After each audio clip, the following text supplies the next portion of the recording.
శబాష్! అన్నయ్య తప్పు చేస్తే సరిదిద్దడానికి చెల్లెల్ని చెరబట్టామన్నమాట. ఆ మాట చెప్పడానికి సిగ్గులేదు. ఎవరు ఎక్కువగా మాట్లాడుతున్నావు? నా పేరు టైగర్ కృష్ణ. ఎందుకొచ్చావు? సునీతను తీసుకువెళ్ళడానికి వచ్చాను. గుడ్. తన చెల్లెని కాపాడుకోవడానికి ఆ భాను ప్రకాష్ రౌడీలను రంగంలోకి నువ్వు గోళ్ళలా ప్రవర్తించి ఒక ఆడపిల్లని కిడ్నాప్ చేసావు. నేను ఆ అమ్మాయిని ఇడిపించడానికి వచ్చాను. ఈ సూర్య గురించి చాలా తక్కువగా అంచనా వేస్తున్నా మిస్టర్ కృష్ణ. నేను గోండాని కాదు, కరుడు గట్టిన కసాయి వాళ్ళను ఉరికమ్మ ఎక్కించాలని పోరాటం సాగిస్తున్న కొదమ సింహాన్ని.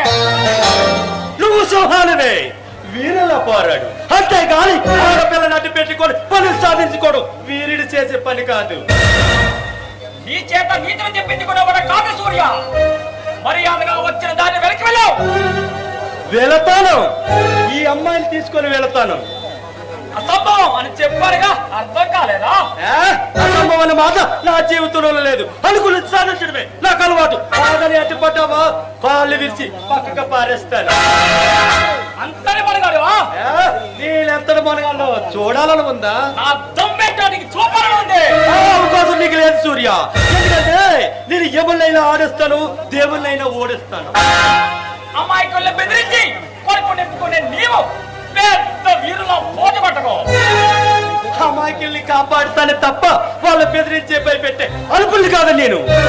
కుటుంబాల పేరు చెప్పి వాళ్ళు భూములు కొల్లగొట్టి అవసరమైతే వాళ్ళ అంతం చేయడమే కదా నువ్వు చేసే పని. నువ్వేదో పెద్ద సంఘ సౌకర్యంలో మాట్లాడుతున్నావు. నీలాంటి వాళ్ళు తప్పు కోసం కళాల మనసుల పంచల చేరి వాళ్ళు విదిలించే ఎగిలి మీద చూస్తున్నారు. వాళ్ళ అన్యాయాలు అర్థం చేస్తున్నాం. ఈ మధ్య హంతకులు కూడా అన్నలవని చెప్పుకోవడం అలవాటైపోయింది. అంత కర్మ నాకేం పట్టలేదు. ఆ అవసరం నీలాంటి రౌడీలకు ఉంటుంది. రౌడీ అనే పదే పదే వాగితే నీ నాలుగు తెగి నేల పడుతుంది. జాగ్రత్త. అమలు సునీత,